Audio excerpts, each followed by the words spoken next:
పేతురు రాసిన మొదటి పత్రిక మొదటి అధ్యాయము 3-4 వచనాలు కలిపి ఉన్నాయి. మనందరం కూడా కలిసి చదువుకుందాం. పేజీ సంఖ్య 214 క్రొత్త నిబంధనలు. మన ప్రభువుకు యేసుక్రీస్తు తండ్రి అయిన దేవుడు స్తుతింపబడునుగాక. మృతులలో నుండి యేసుక్రీస్తు తిరిగి లేచుట వలన జీవముతో కూడిన నిరీక్షణ మనకు కలుగునట్లు, అనగా అక్షయమైనదియు నిర్మలమైనదియు వాడబారినది అయిన స్వాస్థ్యం మనకు కలుగునట్లు, ఆయన తన విశేష కనికరము చొప్పున మనలను మరలా జన్మింపచేసెను. సరిపోతుంది. మన ప్రభువుకు యేసుక్రీస్తు తండ్రి అయిన దేవుణ్ణి మనం ఈరోజు స్తుతిస్తున్నాము. యేసుక్రీస్తు తండ్రి అయిన దేవుడు మన దేవుడు ఒకరే. ఎందుకు అంటే మృతులలో నుండి యేసుక్రీస్తు తిరిగి లేచుట వలన, తన కుమారుడైన యేసుక్రీస్తు చనిపోయి తిరిగి లేచుట వలన మనకి జీవముతో కూడిన నిరీక్షణ ఆయన ఇస్తున్నాడు. లేఖనం చెప్తా ఉన్నది, యూదులు కానీ అన్యజనులైన మనకి ఒకప్పుడు నిరీక్షణ లేదు. నిరీక్షణ అంటే మనకి దొరికేదేంటి? మనం ఆయన నమ్ముకుంటే మనకి కలిగేదేంటి?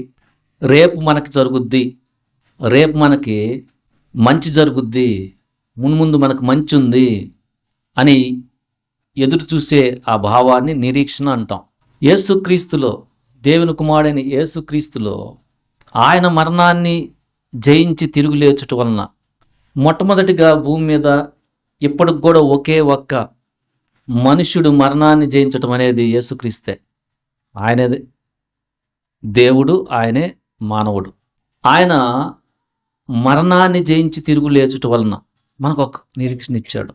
మనకైతే అంతకుముందు అన్యజనులమైన మనకి, అన్యజనులు అంటే యూదులు కానివారు, మనకు అంతకుముందు నిరీక్షణ లేదు. ఎఫెసీయులకు రాసిన పత్రికలో 2వ అధ్యాయం 12వ వచనంలో ఈ మాట కనిపిస్తుంటుంది మనకి. ఆ కాలమందు ఇజ్రాయేలుతో సహ పౌరులు కాక, ఇజ్రాయేల్కి నిరీక్షణ ఉంది అంటే యూదులకి. మనమైతే పరదేశులము, వాగ్దానము నిబంధనలు లేని పరజనులము, నిరీక్షణ లేనివారు, మనకు లేదు. అయితే మనకి యేసు ప్రభువారు తిరిగి లేచిన తర్వాత ప్రపంచంలో ఉన్న ప్రతి మానవునికి కూడా, మనకే కాదు, ఈ ప్రపంచంలో ఉన్న దేశాలన్నింటిలో ఉన్న ప్రజలు ఆయన వైపు చూస్తే, ఆయన్ని నమ్ముకుంటే మనకు నిరీక్షణ ఉంది. ఒకప్పుడు మనకు లేదు, మనం ఇజ్రాయెల్ ప్రజలము కాదు. మత్తయి సువార్త 12వ అధ్యాయంలో 21వ వచనంలో, ఈయన నామమందు అన్యజనులు నిరీక్షించెదరు అని ఉంది. అన్యజనులు మనకు నిరీక్షణ ఎలా వస్తుందంటే క్రీస్తు నామంలో. ఏంటిది ఆ నిరీక్షణ అంటే, ఇక మరణ భయం లేదు. ఎందుకంటే క్రీస్తు మరణించి తిరిగి లేచాడు, ఆయన మరలా రాకపోతున్నాడు. మనము ఈ శరీరంలో చనిపోయి భూమిలో పాతి పెట్టబడిన మనం కూడా మరలా లెగుస్తాం. ఇది జీవముతో కూడిన నిరీక్షణ. సో యేసు ప్రభువారిలో మనము ఆయన నమ్ముకోవడం వలన మనకేమి నిరీక్షణ ఏం కలుగుతుంది? ఆయన నిరీక్షణ కర్త, నిరీక్షణ కలిగించేవాడని అర్థం. కర్త ఏంటంటే, ఒకప్పుడు మనకి మరణం యొక్క దాసత్వంలో అందరం ఉన్నాం. రెండో మరణం, ఆత్మకి మరణం. అంటే ఆత్మ ఎల్లప్పుడూ కూడా బాధపడే ప్రదేశంలోకి వెళ్ళిపోతుంది. అదే మరణం. శరీరం గురించి కాదు, శరీరంలో అందరూ భూమిలోకి వెళ్తారు. బట్ దాంతోపాటు మనలో ఉన్న ఆత్మ కూడా నిత్యమైన నాశనము, అంటే నిత్య మరణంలోకి వెళ్ళిపోతుంది. అయితే యేసు ప్రభువారు మరణించి తిరిగి లేచుట వలన, మనం ఆయనని నమ్మటం వలన మనకు వచ్చింది ఏంటంటే జీవముతో కూడిన నిరీక్షణ. అంటే దాంట్లో మరణం లేదు. ఏంటదంటే పేతురు ఎక్స్ప్లెయిన్ చేస్తున్నాడు.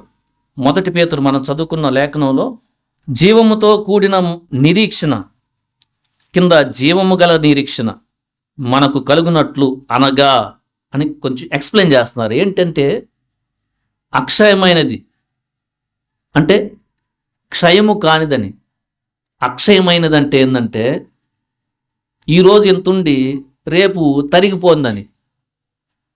కొన్ని ఈరోజు బాగుంటే ఈ లోకంలో ఉన్నాయి, రేపు తుప్పు పట్టిపోతాయి, కొట్టెత్తి ఏముండదు. ఈరోజు ఇల్లు ఉంటుంది, 40 సంవత్సరాలు కానీ 20 సంవత్సరాలు కానీ ఏమైపోతుంది? పాడుబడి నీళ్ళలాగా ఉంటాయి. మనమే చూస్తున్నాం, పట్టించుకోకపోతే ఇంక దాన్ని కొట్టేసి ఇంకోటి చేయండి అంట. మనకి యేసుక్రీస్తులో ఉన్న నిరీక్షణ అలాంటిది కాదు. మనము ఈ భూమి మీద ఉన్నంతకాలం ఉంటుంది. మనము సమాధిలోకి వెళ్ళిపోయినా ఆయన వస్తాడు కాబట్టి అప్పుడు మనం లెగుస్తాము. ఇది అక్షయమైనది, నిర్మలమైనదని ఉంది, పరిశుద్ధమైనది, ఇది నిర్మలమైనది, పవిత్రమైన నిరీక్షణ. ఇది వాడబారందని ఉంది. వాడిపోతూ ఉంటాయి మొక్కలు, ఇవన్నీ ఫస్ట్ గ్రీన్గా ఉంటాయి, ఆకుపచ్చగా ఉంటాయి, సాయంత్రం ఎండిపోతుంది గడ్డి. అట్లాంటిది కాదు, ఇది నిత్యము కూడా జీవముతో తరిగిపోకుండా అక్షయమైనది, పవిత్రమైనది, నిర్మలమైనది, వాడబారిన స్వాస్థ్యము మనకి ఆయన స్థలాన్ని సిద్ధపరుస్తున్నాడు. సో క్రీస్తుని నమ్ముకున్న మనకి జీవముతో కూడిన నిరీక్షణ ఉంది. ఏంటంటే మనకు ఆయన మరలా వచ్చినప్పుడు యేసుప్రభువు వారు చెప్పిన మాట యోహాను సువార్త 14:3 నేను వెళ్ళి మీకు స్థలము సిద్ధపరిచిన ఎడల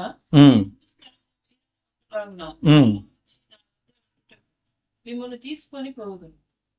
నేను వెళ్ళి, యేసుప్రభువు వారు చెప్తున్నారు, నేను చనిపోయి సిలువ వేయబడి చనిపోయి తిరిగి లెగిసిన తర్వాత నా తండ్రి దగ్గరికి వెళ్తాను అంటే ఆరోహణం అవుతాను. ఆరోహణం అవటం అంటే ఇలా మనిషిగానే వెళ్ళిపోవటం ఆకాశంలోకి.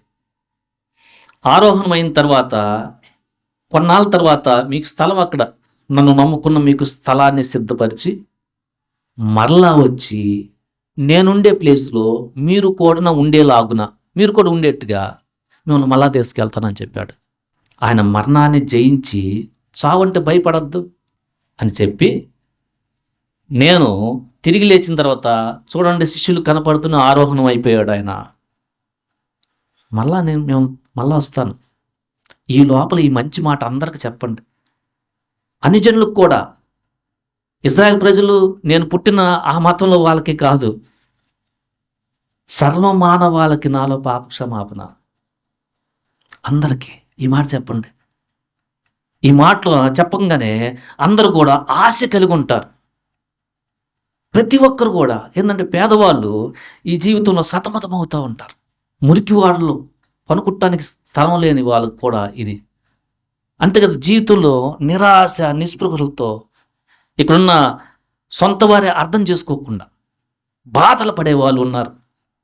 వాళ్ళకు కూడా ఇది చాలా మంచి మాట. ఎందుకంటే ప్రభువుని నమ్ముకుంటే నీకు ఆయన ఈ బాధలో హోప్ ఇస్తాడు, సహాయం చేస్తాడు, మనుషులను నీ వైపు తిప్పుతాడు. అంతేకాదు మరలా వచ్చి నువ్వు ఆయన అంగీకరించిన తర్వాత నీ పాపాలు క్షమించి మరలా వచ్చి నిన్ను తీసుకెళ్తాడు. అక్షయమైన, నిర్మలమైన, వాడబారని స్వాస్థ్యాన్ని నీకు పరలోకంలో ఆయన సిద్ధపరుస్తూ ఉన్నాడు ఇప్పుడు. సో మనం కంటిన్యూ చేస్తే 1 పేతురు చదవండి. కలుగునట్లు ఆయన తన విశేష కనికరం చొప్పున మనల్ని మరలా జన్మింపజేశాడు. చాలా విశేష కనికరం. మనం మన పాపాల నుంచి క్షమాపణ పొంది రక్షించబడ, లేకపోతే మన పాపాలకు క్షమాపణ లేదు. దేవుని యొక్క కనికరము చాలా విశేషమైంది, అంటే అది చాలా లోతైనదని అర్థం. ఎందుకంటే మనం అందరం కూడా మరణంలో ఉన్నాం.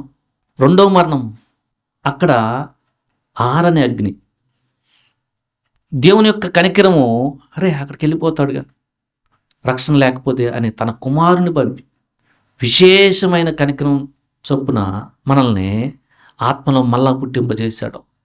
యేసుప్రభువుని నమ్ముకున్న తర్వాత మనలో కలిగేది ఏంటంటే, మన పాపాలు ఆయన ఒప్పుకుంటుండగా మనకి హృదయం మారిపోతుంది.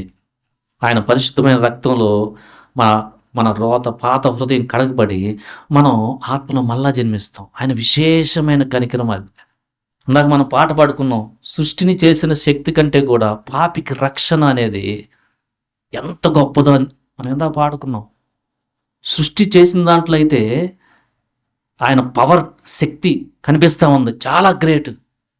ఎందుకంటే ఆకాశము, మహాకాశము, అందులో ఉన్న ప్రతి ప్రాణిని ఆ తర్వాత సముద్రాలని అన్నిటిని ఆయన చేశాడు. ఆయన గొప్పతనం యేసుక్రీస్తు. అంతేకాదు దానికంటే కూడా పాపాత్ముడు ఎలా పవిత్రుడవుతాడు, హృదయాన్ని ఎట్లా మార్చేస్తున్నాడు, ఆయన ఒక్కడే చేయగలడు. విశేషమైన కనికరం చొప్పున మన తండ్రి యేసుక్రీస్తు యొక్క తండ్రి అయిన దేవుడు తన కుమారునిలో మనల్ని మళ్ళా బతికింపజేశాడు. ఈరోజు రక్షణ లేని వారు మీరు వరి అవ్వాల్సిన పని లేదు. ఏంటి నా బతుకేంతని మీరు యేసుక్రీస్తు వైపు చూస్తే మీకు కూడా ఆయన పాప క్షమాపణ, ఆయన యొక్క ఆత్మ మీలో ఉంచి నూతన హృదయాన్ని ఇస్తాడు. మీరు క్రీస్తు ద్వారా దేవుని బిడ్డలు అవుతారు. లేఖనం చెప్తుంది, యోహాను సువార్త 1:12 తను ఎందరైతే అంగీకరించరో వారందరూ కూడా దేవుని పిల్లలగుటకు ఆయన అధికారం ఇస్తున్నాడు. సో మనకి ఎంత ధన్యత, దేవుని పిల్లలు అవటం. దీనికి మనం చేయాల్సింది, ఇది ఉచితంగా వచ్చేది, డబ్బులు ఖర్చు పెట్టేది కాదు. ఎలా వస్తుందంటే నీ పాపాన్ని ప్రభు వైపు చూస్తూ, సిలువ వైపు చూస్తూ, నీ పాపము ఆయనకి సిలువ వేసి ఆయన పరిశుద్ధమైన రక్తాన్ని కార్చింది, ఆయన్ని బాధ పెట్టింది, ఆయన కాళ్ళు చేతులకు మేకులేసింది నీ పాపమని నువ్వు పశ్చాత్తాపడుతూ ప్రభువా నన్ను క్షమించు అని దేవుడు నిన్ను ఆకర్షించి నీలో నూతన హృదయాన్ని కలుగు చేస్తాడు. ఆ నూతన హృదయం చాలా సంతోషంగా ఉంటుంది, చెప్పనసక్యం కాని సంతోషం అది. ఇప్పుడు మనకు బాధ అంతా కూడా హృదయంలో నుంచే వస్తుంది. అదే హృదయం పవిత్రపరచబడి అది బాగుపడింది అనుకో, దాంట్లో వచ్చే సంతోషము నీకు చాలా హ్యాపీని ఇస్తుంది. అందుకని పేతురు కింద రాస్తున్నాడు, చెప్పనసక్యము కానీ మహిమాయుక్తమైన సంతోషం అది, చాలా సమాధానం. ఎందుకంటే ఆయన ప్రిన్స్ ఆఫ్ పీస్, సమాధాన కర్తయ్యకు అధిపతి ఆయన. ఒక మనిషికి లోకంలో దొరకని సమాధానాన్ని ఇవ్వాల్సింది అంటే ఆయనే. ఎందుకంటే ఈ లోకంలో చాలా ఇబ్బందులు ఉంటాయి, ఇబ్బందులు లేకుండా సవ్యంగా జరిగే పరిస్థితి ఉండదు. అయినా వాటి ఇబ్బందుల్లోనే మన హృదయాన్ని స్టెబిలిటీ చేసి నది వలె పాలే సమాధానం అని చెప్తున్నాడు. హ్యాపీగా ఫ్లో అయిపోతుంది, కొత్తగా ఆయన ఇస్తాడు. ఎట్లా అది క్రీస్తు యేసులో మనకి దొరుకుతుంది. అంతేకాదు రక్షించబడిన తర్వాత మీరు శ్రమలో వెళ్తుంటే వరి అవ్వద్దు, చాలా ఆశ ఉంది, వరి అవ్వద్దు మీరు. ఎందుకంటే ఆయన మీరు నమ్మితే, మీరు చదివితే కింద 5వ వచనంలో, కడవరి కాలమందు బయలుపరచబట్టకు సిద్ధముగానున్న రక్షణ మీకు కలుగునట్లు విశ్వాసము ద్వారా దేవుని శక్తి చేత మీరు కాపాడబడతారు. మీలో వచ్చే ప్రతి శ్రమలో కూడా మీకు ఇచ్చిన విశ్వాసం అమూల్యమైనది. ఇక్కడే రాశాడు ఇదే అధ్యాయంలో, చాలా వాల్యుబుల్ అది. ఎందుకంటే ఆ విశ్వాసము శ్రమల్లో తట్టుకుంటుంది.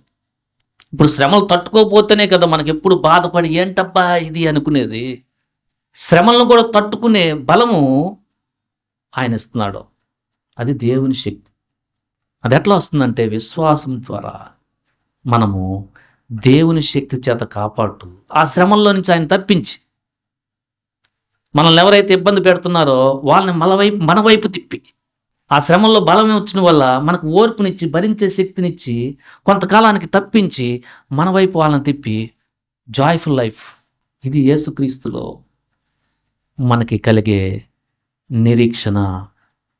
యేసుప్రభువారు మొట్టమొదటిగా విశ్రాంతి దినాన అప్పుడున్న బైబిల్ అంటే పాత నిబంధనలో ఉన్న యెషయా గ్రంథాన్ని చదువుతూ ఆయన లూకాసు వార్త 4వ అధ్యాయం 17 నుంచి చదవండి. ప్రవక్త అయిన యెషయా గ్రంథము ఆయన చేతికి ఇయ్యబడిను. ఆయన గ్రంథము ఇప్పగా ఈ మాటలు చదువుతున్నాడు ఆయన, ప్రభు ఆత్మ నా మీద ఉన్నది, బీదలకు సువార్త ప్రకటించుటకే. బీదలంటే ఈ లోకంలో చాలా కష్టాలు పడుతుంటారు. ఆయనలో చెప్తున్నాడు బీదలకు ఇప్పుడు మంచి మాట. అలానే చెరలో ఉన్న వారికి, కొంతమందికి వారికి ఉన్న పరిస్థితుల్లో చెరలోకి వెళ్ళిపోతారు. జైల్లోకి వెళ్తే ఎట్టుంటుంది, ఇంకంతే, నేను ఇంక బయటకు వచ్చే అవకాశమే లేదు, నాకున్న పరిస్థితుల్లో నుంచి నన్ను విడిపించే వాడే ఎవరే లేరంటే ఉన్నారు ఇప్పుడు యేసుక్రీస్తు. ఆయన చెప్తున్నాడు చెరలో ఉన్న వారికి విడుదల, గుడ్డి వారికి చూపు, నలిగిన వారికి దాని నుంచి విడిపించటం. నలిగిపోయిన పరిస్థితిలో ఉన్నామనుకే నువ్వు ప్రభు వైపు చూస్తే ఆ పరిస్థితిని అంతా కూడా తీసేసి ఆయన నీకు హోప్, ఒక మంచి నిరీక్షణ ఇస్తాడు. దానికోసం నన్ను పంపి ఉన్నాడని చెప్తున్నాడు అక్కడ. ఈ చదివిన లేఖనం నేనే, అందుకోసం ప్రభువు నన్ను పంపి ఉన్నాడని చెప్తున్నాడు. సో యేసు ప్రభు అని నువ్వు అంగీకరించడం వలన నీకు ముందున్న నలిగిపోయిన పరిస్థితులు, చెరలో ఉన్న పరిస్థితులు, ఏంటబ్బా ఎలా నడవాలి ఈ జీవితంలో, అసలు ఎటు పోతుంది నా బతుకు అంటే గుడ్డివారికి ఇలా ఇలా నడు, ఎట్లయితే నీ కుటుంబం బాగుపడుతుంది. అంతేకాదు ఫిజికల్గా కూడా ఆయన జీవించిన కాలంలో గుడ్డివారిని స్వస్థపరిచాడు, మోగువారికి మాట ఇచ్చాడు, పక్షవాతంతో కాలు చేతులు పడిపోయిన వారిని మంచాల నుంచి లేపాడు, చనిపోయే వారిని లేపారు. దెయ్యంతో నానా విధమైన కన్ఫ్యూషన్లో దెయ్యాలతో వికారంగా వచ్చిన మనుషులను కూడా మామూలు మనుషులను చేశాడు.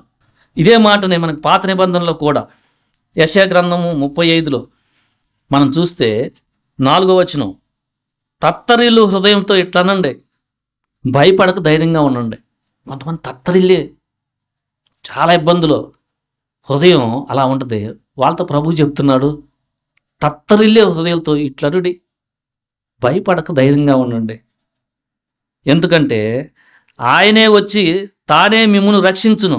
4వ వచనం చివరిలో, గుడ్డివారి కన్నులు తెరువు చేయను, చెవులు విప్పబడును, కుంటివాడు దుప్పి వలె గంతులేయును, మోగవాని నాలుక పాడును, అరణ్యంలో నీళ్లు ఊపుకును. నీ జీవితంలో అరణ్యం లాంటి పరిస్థితుల్లో ఏంటబ్బా అసలు ఎలా పడితే అట్లా ఉంది, నా అరణ్యంలో ఎట్లా పడితే అట్లా చెట్లు పెరుగుతాయి, చాలా కన్ఫ్యూజన్గా ఉంటుంది. అలాంటి పరిస్థితిలో కూడా నీళ్ళు అసలు ఉండవాడా, నీళ్ళు లైఫ్, అడవిలో కాలువలు పారనని చెప్తున్నాడు, పెద్ద హోప్ చెప్తున్నాడు. ఎండమావులు మడుగులగును, ఎండమావులు నీళ్ళే లేని ఆ ప్లేసులు మడుగులవుతాయి అంట. ఎండిన భూమిలో నీటి బుగ్గలు పుట్టిన, ఎండిన భూమిలో ఎండిపోయిన జీవితాల్లో ఆయన నీటి బుగ్గలాంటి బతుకుని మారుస్తాడు అని చెప్తున్నాడు. ఎంత నిరీక్షణ ఆయన నమ్ముకుంటే కలిగేది.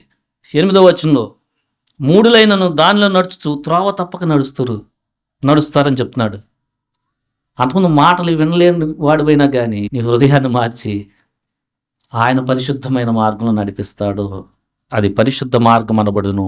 అందుకనే యెహోవా చేత విమోచించబడిన వారు తిరిగి సియోనుకు వచ్చి తల మీద నిత్యానందం ఉండి ఆనందంతో సంతోషంతో పాటలు పాడతారు. దుఃఖము నిట్టూర్పు పోతుంది.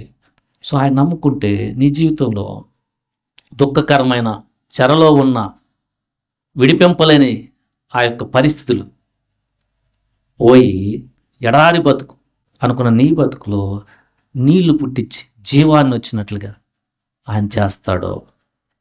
ఇదే మాటని ఇజ్రాయెల్ ప్రజలు వాళ్ళు పాపం వలన పతనమై కష్టాల్లో ఉన్నప్పుడు హోప్ చెప్తూ 43వ అధ్యాయం యెషయా గ్రంథం 18లో, మునుపటి వాటిని జ్ఞాపకము చేసుకొనకుడి, పూర్వపు సంగతులు తలంచుకొనకుడి, ఇదిగో నేను ఒక నూతన క్రియ చేస్తూ ఉన్నాను, ఇప్పుడే అది మొలుచును, దాన్ని ఆలోచించండి అని చెప్తున్నాడు. నేను అరణ్యంలో త్రోవ కలుగు చేస్తాను, ఎడారిలో నదులు పారజేయుచున్నాను. ఇందా చెప్పిన మాటలే. నేను ఏర్పరచుకున్న ప్రజలు త్రాగుటకు అరణ్యంలో నీళ్లు, ఎడారిలో నదులు. ఎడారిలో నీళ్ళే దొరకటం కష్టం. అలాంటి నీ జీవితంలో ఆయన నదులు పొంగేట్టుగా చేస్తాడు. ఇది ఆయనలో దొరికేది. సో మనం ఈరోజు రక్షణ పొందిన మనం యేసు ప్రభు వారిని, అనుజనులమైన మనకి నిరీక్షణ లేదు స్వతహాగా, కానీ దేవుడు తన ప్రియకుమారులో అనుజనులు మనకి నిరీక్షణ ఇచ్చాడు. మనమైతే ఇజ్రాయెల్ ప్రజలతో సహపౌరులం కాక నిరీక్షణ లేని వారమై ఉన్నాం. ఎందుకంటే మనకి దేవుని మార్గాన్ని చూపించే ప్రత్యక్షమైన ఒక లేఖనం అంటూ ఏం లేదు, ఒక ఆజ్ఞ లేదు, సరైన ఆజ్ఞ. ఇజ్రాయెల్ ప్రజలకు ఉంది. ఇప్పుడు అన్యజనులు మనకైతే యేసుక్రీస్తుని నమ్ముకున్న తర్వాత దేవుని యొక్క కనికరం మన మీదకి వచ్చి మనం నూతనంగా మన హృదయం విశేషమైన కనికరం మళ్ళీ బతుకుతాం, పునర్జన్మిస్తాడు. దానివల్ల మనకేమొస్తుందంటే జీవంతో కూడిన నిరీక్షణ. యేసుప్రభు ఇక్కడ మన పాపాలు క్షమించి పరిశుద్ధ మార్గంలో నడిపిస్తూ తన ఆత్మనిచ్చి ఎడారి త్రోవలో వెళ్తున్న, శ్రమలో వెళ్తున్న ఆయన దాంట్లో కూడా మనకి నీటి బొగ్గుల్ని సంతోషాన్ని ఇస్తూ హోప్తో నడిపిస్తూ పరిశుద్ధతలో నీతిలో ఆయన స్వారూప్యంలోకి ఎదిగేటుగా ఆయన బిడ్డలమైన మనకి సహాయం చేస్తూ మళ్ళా వచ్చినప్పుడు జీవంతో కూడిన నిరీక్షణ అనగా అక్షయమైన వాడిపోని పవిత్రమైన నిర్మలమైన స్వాస్థ్యాన్ని మనకి ఇస్తున్నాడు. అంతేకాదు ఆయన లేఖనాలు చూస్తే మనం పడిపోయిన సమయంలో చాలా నిరీక్షణ ఉంటుంది.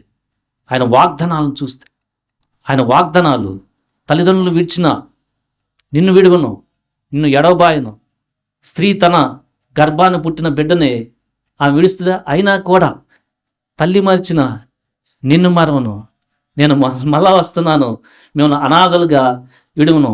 చాలా హోప్ కలిగిన జీవపు మాటలు ఆయన ఇచ్చి రక్షణ పొందిన మనం గాఢాంధకారమైన అటు వెళ్తున్న దావీదు చెప్పినట్టు భయపడకుండా ఆయన నడుస్తానికి మనకు ఆయన శక్తి ఇస్తున్నాడు. అందుకనే మనం నమ్మితే విశ్వాసం చేత ఆ శక్తి చేత మనం కాపాడవచ్చు. మన యొక్క విశ్వాసము అమూల్యమైన విశ్వాసం ఆయన వచ్చిన దాకా నిలిచి మనం పరలోకంలో ఇక మరణమే ఉండదు. ఎందుకంటే హెబ్రీయులకు రాసిన పత్రికలో మరణం గల బలం గల అపవాదిని ఆయన సిలువలో ఓడించాడు. మనకు ఇప్పుడు ఆయనలో మరణ భయం లేదు. ప్రకటన గ్రంథం 21లో మనం చదివే మొన్న కూడా అక్కడ దుఃఖం లేదు, మరణం లేదు, వ్యాధి లేదు, బాధ లేదు. ఆ స్వాస్థ్యంలో మనకి స్థలాన్ని ఇస్తున్నాడు. ఇది ఎలా అంటే మనమైతే నిరీక్షణ కలిగిన వారం కాదు. దేవుడు ప్రతి ఒక్కరికి కూడా ఈ అంత్య దినాల్లో ఆయన వచ్చిందాక ప్రతి ఒక్కరికి ఇస్తున్నాడు. ఇది ప్రతి ఒక్కరికి దీన్ని ఉచితంగా ఇస్తున్నాడు. ఎట్లా అంటే ఉచితంగా అంటే నీ పాప హృదయాన్ని పాపాలు ఆయన ముందు ఒప్పుకొని పశ్చాత్తాపడు, ఆయన శిలువ రక్తాన్ని చూడు, నీకు గొప్ప నిరీక్షణ కలుగుద్ది. నువ్వు పేదవాడివైనా, నువ్వు చాలా చెరలో ఉన్నా, ఈ యొక్క లోకంలో అనారోగ్యంతో బాధపడుతున్నా ఆయన వైపు చూడు, ఆయన నీకు స్వస్థత ఇస్తాడు. దేవుడి మాటలు దీవించునుగాక. ఆమేన్.